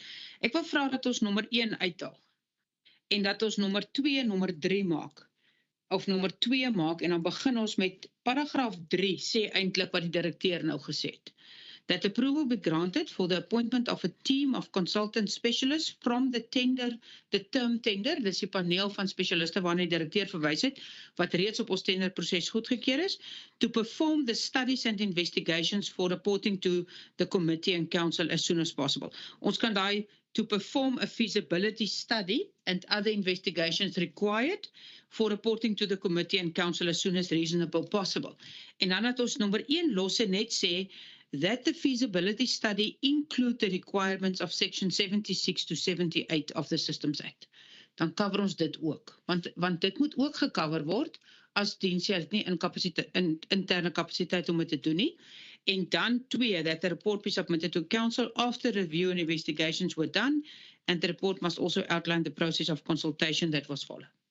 Dan kan ons hom so doen. Speaker, ek lê daai aanbeveling voor u vir goedkeuring. Ja, dit is ook om hulle direkteure en munisipale bestuurders is om ons so goed te adviseer en te lei, dat ons by die regte besluit het. Kom baie dankie. Speaker, Jammer. Net so een vraagie, net vir clarity. Die man is in die Kaap. Nee, ek sit in die intensieve. Nou, ek is op pad. Pakketberg toe. Kon dit net nie maak nie. Speaker, ons moet net waak en ek hoor wat die direkteur sê, dat ons 'n sekere konsultant wat reeds werk, ons moet net laat die prosedures vir die aanstelling van konsultante, dat ons net daar bly hou. Dat ons nou nie oormôre mekaar in die hare vlieg nie. Baie dankie, raadslid. Meermaal in die Kaap is, kom maar. Ja, ons maak so. Daar was 'n voorstel en daar's 'n sekondant. Collega's, kom ek weer aan na die volgende item, is die amendment to the Equality Bylaw, item 29. Dankie Speaker. Item 29 is twee beleide. Ek gaan een vir een hanteer. Dit is bestaande beleide wat verander word. Dit is die eerste ene keer is getrigger deur pesticides wat die vliegtuig oor 'n woongebied vlieg. En as Afrika na sekere verpligting wat die munisipaliteit huidiglik is wat nie die munisipaliteit hoor nie. En ek het van Angela op die platform, as daar enige vrae sou wees, julle het die verslag ontvang rondom wat verander, en dis in geel gehighlight in die verslag, van presies wat verander. En dan is dit het dan gedien ook by die verskillende komitees, die portefeulje komitee en dan by die BK. En dan is die voorstel daarvoor vanmiddag dat ons dit dan voorlê aan die raad vandag en dan gaan dit vir publieke deelname gaan en dan weer finale goedkeuring deur die raad as dit soos aanvaar sou word. As daar enige vrae is rondom die veranderinge, Angela is hier om te antwoord. Baie dankie, raadslid Moorman. Ek wil net gou 'n ervaring deel. Vanoggend toe kom ek uit Portugal uit gery. Toe kom die spuitvliegtuig. Hy ry op die kant hy vlieg op die kant van die koringland. En hy spuit. En nou die voertuie wat dan nou aankomend is, ry binne in daai spuit in. En daai spuit het onmiddellik sig belemmer. En dit kan nog as 'n probleem wees. Dat ons dalk met die manne wat nou spuit, 'n dringende boodskap by hulle uitkry. Die spuit gaan nie alles op die land nie. Dit val op die voertuie en dit kan, ek sê nie dit gaan nie, dit kan dalk probleme veroorsaak vir ek en Raadheer Manuel wat bietjie spoed aansit. So dit was nogal vanoggend vir my opvallend. Is goed, ons praat nou hieroor. Angela, enige iets tot die verslag? Die speaker is nie dat daai sekere gedeeltes van die details rondom pesticide spraying word beheer deur die Department of Agricultural, Rural Development and Land Reform, en dit is die gedeeltes dat ons net uit die bylaw moet uithaal, net ons seker te maak ons oorskry nie met nasionale wetgewing wat reeds deur hulle behartig word nie. Hulle administrateer al die pest control officers wat elke vleenier moet hê as hy pesticide spraying doen, moet hy as 'n pest control officer geregistreerd wees by die nasionale departement en dan moet hulle kondisies administreer aan hom en dit moniteer dat dit werklik toegepas word. So dis die gedeelte wat ons uit ons plaaslike verordening uithaal en wat by nasionale departement hoort. Baie dankie. Enige verdere vrae? Enige vrae? Is daar niks gesê? Daar's 'n voorstel, Raadslid Moorman, is daar sekondant? Raadslid deploy. Ons beweeg aan item 30, it's the amendments to the draft Bergrivier Municipality Coastal Access Land and Land Bylaw. Dankie burgemeester, dis weer eens, as ek nou genoem het, weer so geval, van daar sekere verantwoordelikhede van wat hulle oorspronklik die bylaw opgestel het en goedgekeur het, as daar sekere seksies van dit wat ons impliseer en ons graag wil hê, dit moet nie in kontras wees met nasionaal en provinsiaal nie. Angela is ook weer eens die soort om verdere klarigheid daarin te gee en dan die voorstel is weer soos met die vorige en dat dit in die raad voorgelê word en dan dit weer vir publieke deelname gaan en dan weer eens finaal deur die raad goedgekeur sal word. Baie dankie raadslid. Enige byvoeging, Angela? Speaker, ek wil net noem dat hierdie bylaw was vir sy publieke deelname proses nadat ons die provinsiale template ontvang het om mee te werk. Die bylaw was nog nooit gepubliseer, wil ek amper nou sê gelukkig nog nie, maar ons het deur die local attorney eintlik was gebaseer in die Kaap aangestel, Marius Miller Hendricks, wat die bylaw toe legal scrutiny deurgegaan het En na al hulle wetlike oorsig het ons ook die bylaw intern nagegaan en daar is nog steeds bietjie oorskridings met nasionale en provinsiale wetgewing. Dis kom ons nou om weer vir publieke deelname stuur en dan gaan hy finaal wees om gepubliseer te kan word met die inset wat ons dan ondervind. Maar hy het gelukkig nog nie gepubliseer nie. Hy gaan nou dan vir sy finale rond te gaan as die raad tevrede is. Dankie. Baie dankie, Emma. Ekskuus spreker is Maree Miller en Hendriks van ons paneel af. Ek weet nie waar die Marius uitkom nie, dis Maree Miller en Hendriks. Baie dankie vir die korreksie. Enige vrae, kollegas? Myne, raadslid. Dankie, speaker, net vir clarity, ons het dit bespreek, ja, maar ek wil net verduidelik hê oor hierdie verwysing wat staan na die court, a person who commits an offence referred to in section 15, one may be sentenced on conviction to a fine of imprisonment or to both a fine of imprisonment. Het ons op hierdie stadium so kort in weggevier en het al sulke gevalle na hierdie kort verwys in die verlede. En dat was die outcome indien. Speaker is die Landdroshof wat dit hanteer. En ek weet nie, Angela kan miskien vir ons sê of daar al sulke fines was in terme van ons bylaw. Dis nou die eerste keer dat hierdie bylaw gepubliseer word. So dit sal nie in terme van hierdie bylaw wees nie, maar enige ander environmental bylaw, Angela?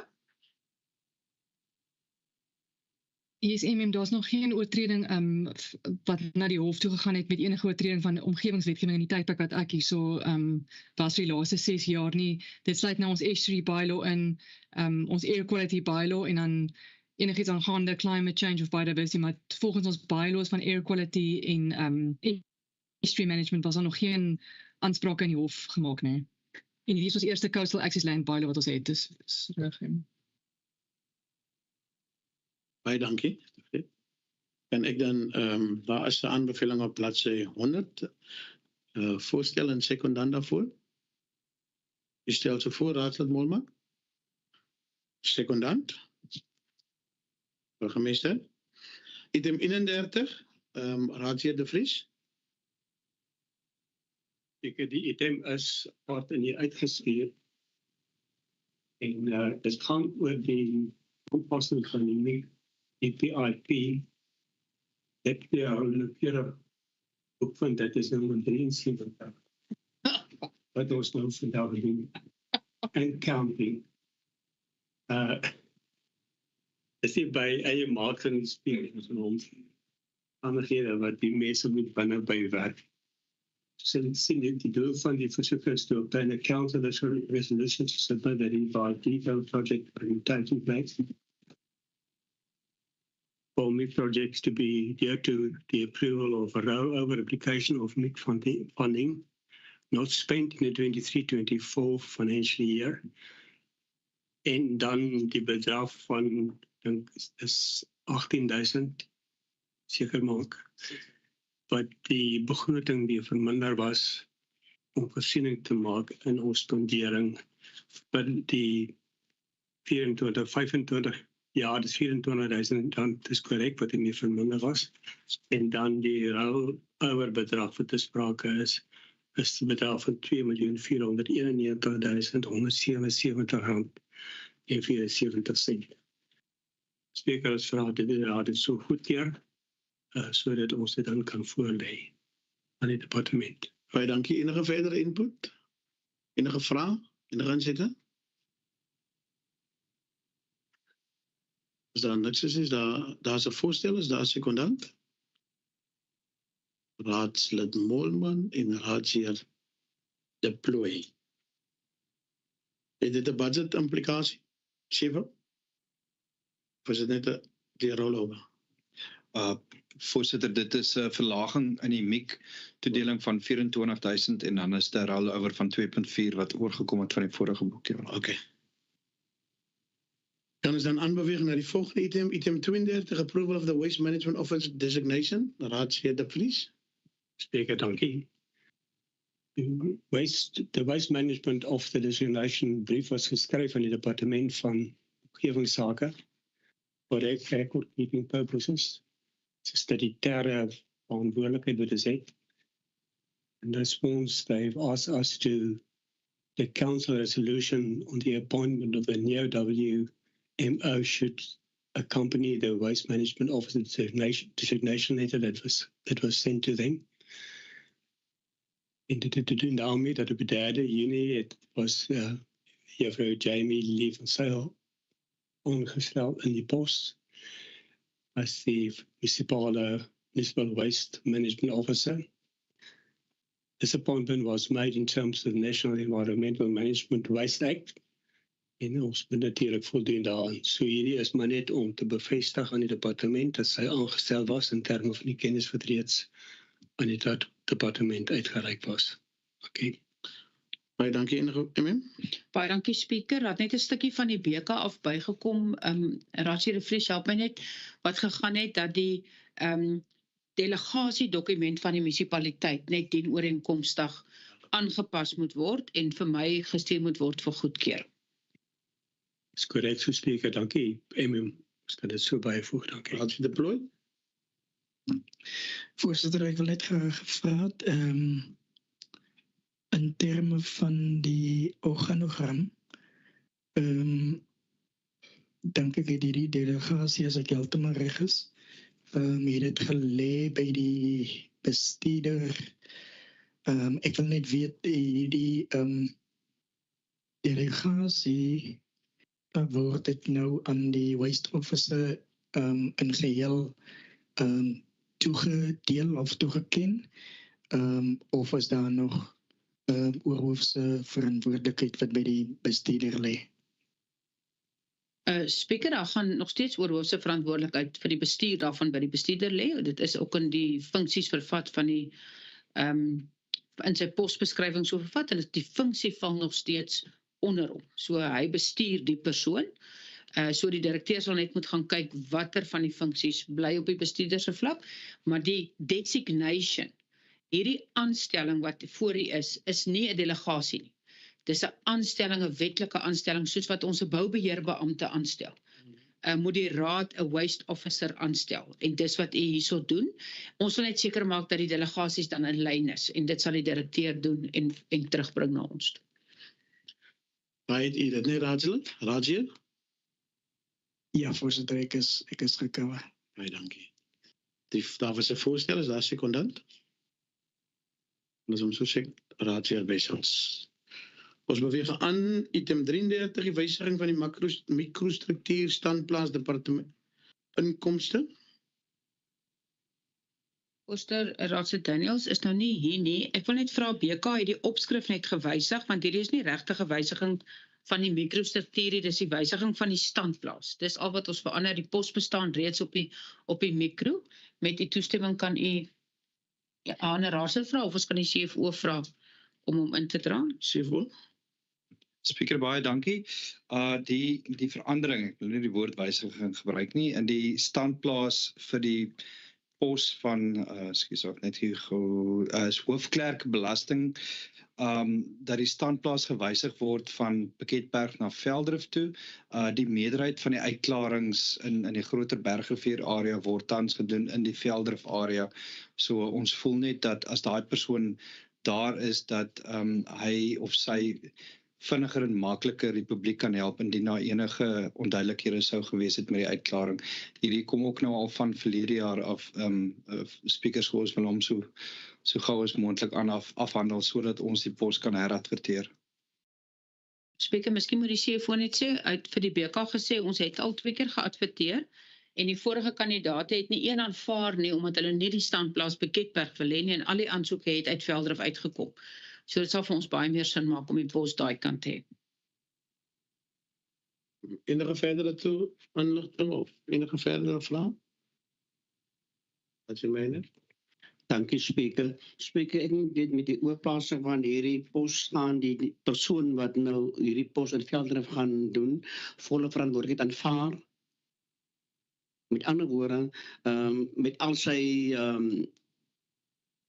die JD wat daarmee gepaard gaan hy of sy dit moet ten volle aanvaar en indien wel gaan die persoon geakkommodeer word en dan sien ek voorsitter hier staan dat daar geen finansiële impak nie, maar terecht wys hulle dat die persoon in Piketberg dan ook 2 dae 'n maand Velddrif gaan besoek, om die persoon gaan besoek, om te kyk hoe hy of sy funksioneer. So dit is 'n finansiële impak. Of jy nou ry, van jy ry op die munisipale onkoste en ook natuurlik met ons tyd, met 'n tydse tyd dat jy so intoe gaan. Is jou vrye tyd nie. Sê voor. Dankie, voorsitter. Die JD bly staan soos wat dit tans is, voorsitter, dis net die standplaas wat verander. En dan die gewysigde gedeelte binne die standplaas gaan dan wees dat daai persoon ten minste 2 dae van die maand in Piketberg moet wees. So dit gaan wees op eie omkostes. Onthou voorsitter, daar is hoeveel van ons personeel wat ry van Velddrif af Piketberg toe ook. So ons wil dit net inbou om seker te maak dat daai persoon wel dan ook party dae van 'n maand wel in Piketberg is. Dit gaan amptelike vervoer wees self, soos wat Wessel sê. Ja. Hulle eie rekening. Ja, skus voorsitter. Ja. Ja, maar kan speakers nog kyk? Ek is okay, ja, is jy okay? Ek kan maar aangaan. Ek wag weer. Word in die verslag genoem dat daar 'n persoon is wat heidaglik daardie funksie vervul. Wat word dan van daardie persoon wat heidaglik die funksie vervul? Kan iemand? Voorsitter, die funksie word verrig, so hy word uitgedeel. Daar's sekere personeellede wat maar, ek wil amper sê, die pap wat op die grond sou geval het, maar optel en hardloop daarmee met tans, maar dit raak te veel, dit raak te groot, so ons kry al hoe groter agterstand in die uitklarings en dit begin raak problematies. Voorsitter, so die pos is tans vakant, en dit is al vakant vir die grootste gedeelte van die jaar. Ja. Skus voorsitter, 3 jaar, hier sê Wessel nou vir my. My pos is al 3 jaar vakant. Raadsheer? Dankie voorsitter. Voorsitter, die pos is tans vakant en word die funksie huidig verrig deur 'n personeellid van Velddrif kantoor en is daar al verskeie kommentaar ontvang oor die feit dat dit makliker is vir toegang vanaf betrokke partye in die proses. Wat vir my sê voorsitter, dat is 'n persoon wat tans hierdie funksie verrig in Velddrif met die pos wat vakant is. Of lees ek nou hierdie verkeerd, munisipale bestuurder, help my gou? Raadsheer, die pos wat se standplaas ons nou wil verander is vakant. Maar soos met enige ander vakante pos in die munisipaliteit, die werk moet nog steeds gedoen word. So waar daar 'n vakante pos is, vra ons ander mense vir 'n 15% om die werk te verrig. Maar die oomblik as ons daai pos vul, dan verrig hierdie pos die volle funksie. Al wat hulle met daai sinnetjie wou illustreer, is dat die pos is vakant, die pos sou in Piketberg gewees het. Maar dit is nou mense in Velddrif wat dit verrig vir 'n addisionele, hulle neem nou waar, addisioneel tot die pos. Maar ons wil nou graag hierdie pos vul, want ons het dit nodig, maar ons wil dit vul met standplaas Velddrif. Baie dankie speaker. Baie dankie even vir die verduideliking. En met ander woorde wat vir my sê, daar is finansiële implikasies en daar was 15% word betaal aan die persone wat nou waarneem. Ja, ek verwys na paragraaf 3 waar die CFO gesê het daar's geen finansiële implikasies nie. Ek dink wat die CFO bedoel het is ons hoef nou nie 'n konsultant te gaan aanstel om die mikro te gaan hersien nie, die hele katoetie nie, maar natuurlik daar is begroot vir die pos, daar's 'n goedgekeurde begroting en ons wil die pos vul. En ek sien ook, dis nie die persoon wat 2 dae per maand gaan kom nie, daar staan die posvereisters word ook nie verander nie en sal ook intern reëling getref word dat die personeel het Piketberg kantoor ten minste 2 keer per maand besoek vir interne kommunikasie. Maar dis nie 'n vaste reëling nie. Die CFO sal besluit as die persoon klaar opgelei is, hoef die persoon nie 2 keer 'n week deur te kom hier na ons toe nie. Kan ook virtueel gedoen word. So die CFO het die verantwoordelikheid om om sy direktoraat so effektief as moontlik te bestuur. Baie dankie. Kan ons 'n voorstel en sekondant kry asseblief? Voorgestel dat dit 'n Vries sekondant. Ek is nie alright as jy interview nie. Nee, ek sien die lorry oor die skouer, maar in elk geval speaker, het was maar net, as ek weet in terms of staff regulations, kan ons nie inmeng by aanstellings en goed nie, maar ek dink dat die oorweging moet geskenk word eers aan interne advertering. Dankie raadslid, met u nie die proses vooruitloop nie. Daar's 'n aanbeveling en daar's 'n sekondant. Baie dankie raadslid Wolman. Die volgende item is die approval of amendment bylaw relating to prevention of public nuisance and the keeping of animals. Raja Wessels. Is dit jy? Dankie speaker. Ja, ook goed gedebatteer binne ons gemeenskapsdienste portfolio. Hy het gedien en ons lê hom hier vir goedkeuring asseblief speaker. Enige vrae, enige insette, kollegas?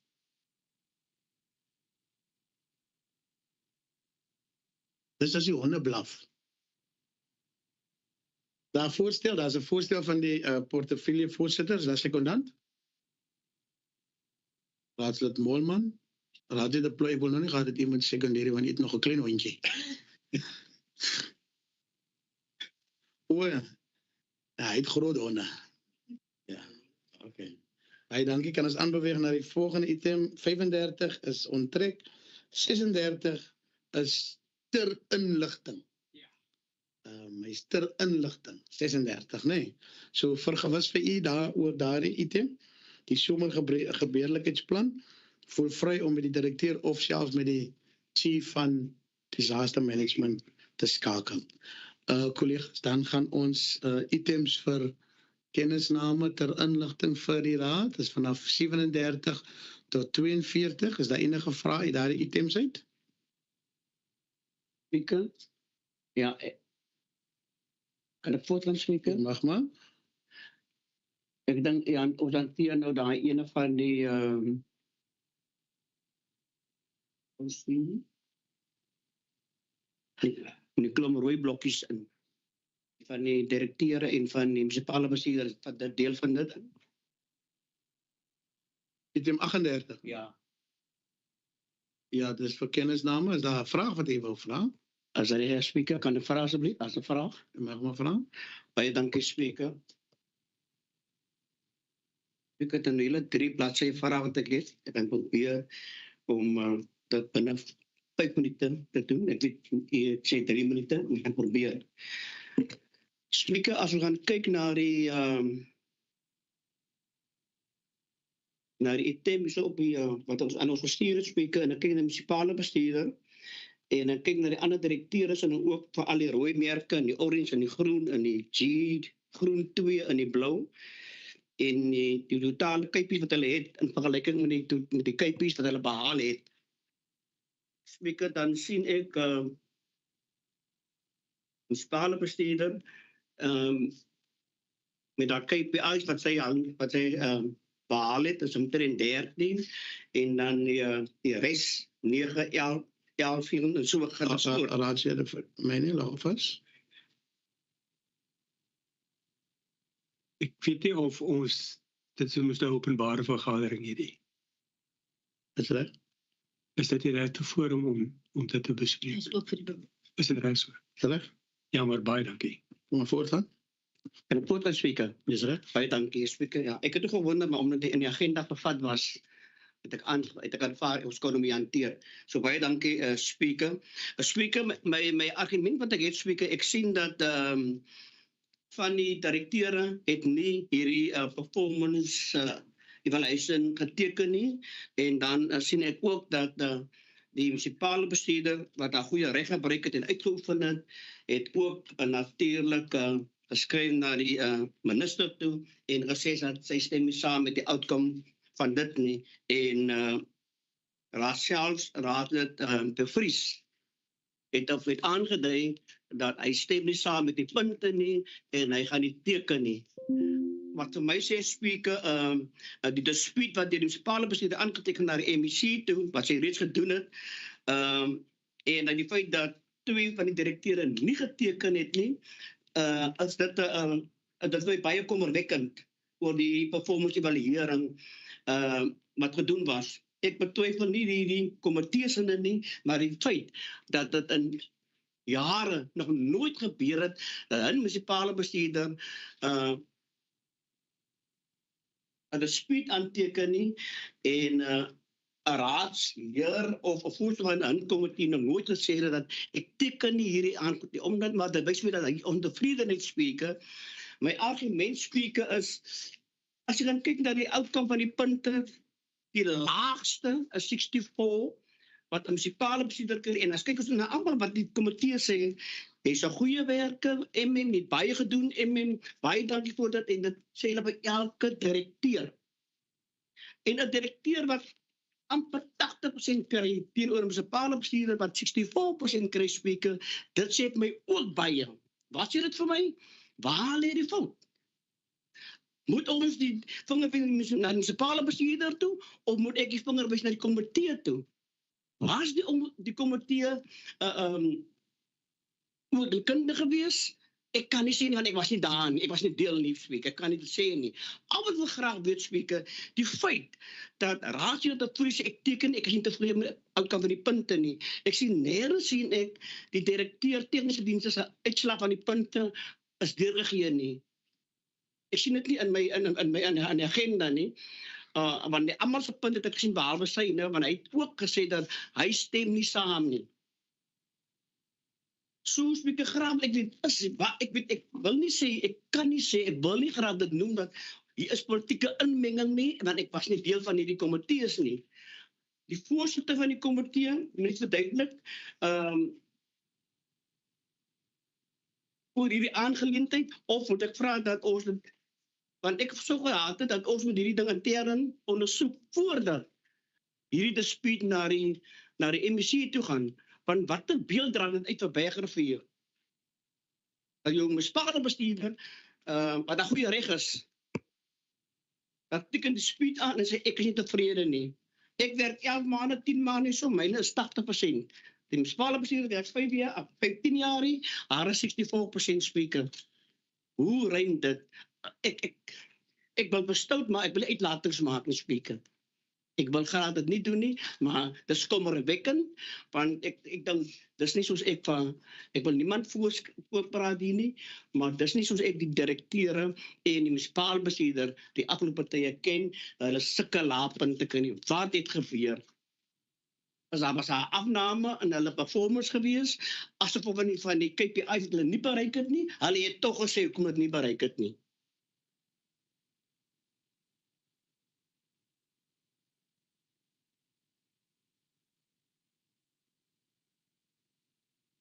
En dan sê ek dat ons gaan kyk, jou performance evaluation komitee, hulle wys almal wie die komitee is, en as jy gaan kyk na jou performance evaluation summary, by daai gedeelte, en dan sien jy jou voorsitter is nou 'n ander voorsitter, gaan dit net, en dan wil ek my reg help, met ander woorde, dankie voorsitter, jou komitee voorsitter, met die munisipale bestuurder kan nie sy self wees nie, dit is Raadsheer Ry van Rooi, dit is so wat ek gelees, en daarna, wanneer die direkteure gedoen word, dan is jou voorsitter die munisipale bestuurder. Dit is mos korrek so. Dit sien ek so. Maar in jou summary, dan word Raadsheer van Rooi se naam weer genoem, hy het aangetik, maar dat is nie geteken, ek weet waar hy die handtekening sê, maar as 'n streep deur getrek. Wat vir my sê, as hierdie dokument verouder, moet hy nie aangepas word nie.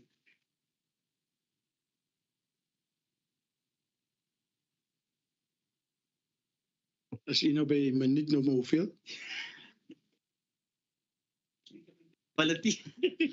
Baie dankie vir die vraag en dit wat u vir ons uitgewys het. Soos wat u tereg wys, daar is 'n dispuut wat heidaglik hanteer word deur die MEC se kantoor, so ek wil nie in die detail van dit gaan nie. Kom ons wag vir die uitkoms van dit.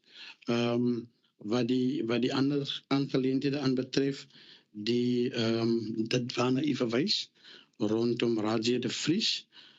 Ja, dis ook sy volste reg om nie met die paneel wat toegeken het nie saam te stem of om saam te stem. So dit was sekerlik maar 'n geval van hy moet hom laat aanteken ten opsigte van dit, whether dit vir die direkteur meer punte of minder punte, die redes daarvoor het ek nog nie gehoor nie. Wat die panele aanbetref, is terecht. As dit kom by die munisipale bestuurder, is die burgemeester die voorsitter. As dit kom by die direkteure, is die munisipale bestuurder die voorsitter daarvan. So dit is my gedeelte ten opsigte van dit, Raadsheer. Kan ek net verduidelik oor daai summary as jy Okay, kan ek Okay. Raadsheer, myne?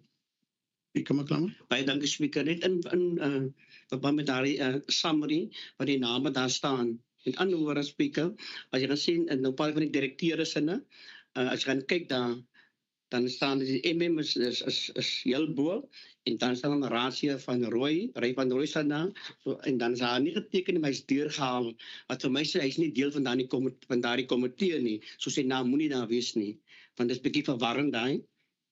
Ja. Dis ook 'n vraag of dit nie 'n ou dokument is wat maar net Yes. Raadsheer de Vries en dan MM. Speaker, MM met die vraag beantwoord. Ek het 'n vraagteken rondom 'n item wat vir kennisname is, wat nou bespreking is en wat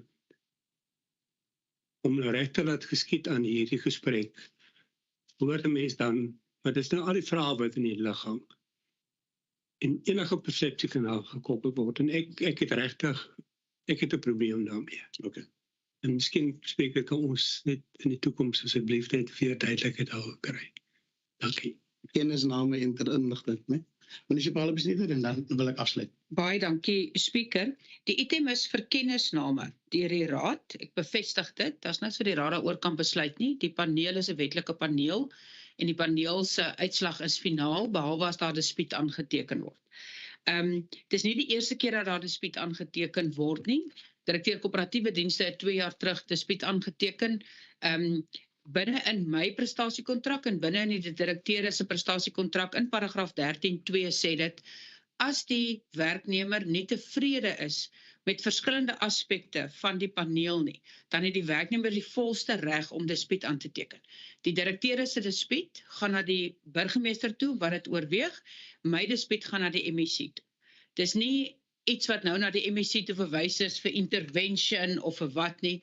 Dit is in my kontrak het die burgemeester dit so geteken dat ek 'n dispuut insit na die MEC toe. En net gou oor bladsy 281, ek is jammer daarvoor, Speaker en raadslede. Speaker kan nou sien, ek het nou die oorspronklike een laat aanvra. Daar was nou 2 sticky posts op die dokument en toe dit nou so gescan geraak. En daarom is die direkteur tegniese dienste se punt nou ongelukkig onder die sticky note. So ek het dit nou aangevra, sy punt is 73.97%. So ek kan dit miskien net daar inskryf in die dokument. Ek is jammer dat hy nou so gescan geraak het. Aletta het 'n fout gemaak, sy is nou nie vandag hier nie. Aletta het 'n fout gemaak deur op die dokument wat geteken moet word vir die direksie, die burgemeester se naam in te sit. In fact, sy het toe ook dat die burgemeester op elkeen van die goed teken. Ek het dit toe onttrek en dit teruggestuur en vir Aletta gesê die burgemeester kan nie op hierdie goed teken nie want hy is die appeloowerheid. So hulle het dit toe herteken, die burgemeester is nie deel van die paneel van die direkteure nie. Hy is die appeloowerheid vir die direkteure wat die dispuut hanteer. En hy kan nie sy handtekening op hierdie sit nie, dis hoekom ek die streepies gemaak het. Ek stem saam met Raadsheer dat die naam moet glad nie op hierdie dokument wees nie. En ons het dit so, en ek wil graag vra dat Jonkie dit so deurgee vir Aletta. Ek het dit reeds so met haar bespreek en die toekomstige een moet asseblief reg wees. En dan, dis enigiemand se reg om te sê hulle gaan nie teken nie. Maar ek het vanoggend so vir die direkteur tegnies ook verduidelik, dit maak nie dat die proses nie reg is nie. U het te skrywe, die enigste persoon wat insit om te sê is die proses wettig, is die lid van die auditkomitee. En u sien nie die aanhangsel 1 is die lid van die auditkomitee wat sê, Rihanna Ghani wat sê sy het ingesit, sy het al die prosedures bekyk en sy is tevrede dat die proses billik was. En deel van die proses is die dispuut. So die dispuut is deel van die proses. En ek het ook vanoggend vir 'n direkteur by navraag gesê, sit 'n dispuut in. Dis jou reg. As jy nie tevrede is met die uitkoms nie, jy kan eintlik nie sê jy wil nie teken nie. Sit 'n dispuut in terme van jou prestasiekontrak. Dit is die regte prosedure om te volg. Dankie, Speaker. Baie dankie. Dankie collega's, dankie vir die vraag, dankie vir die toelichting daarvan.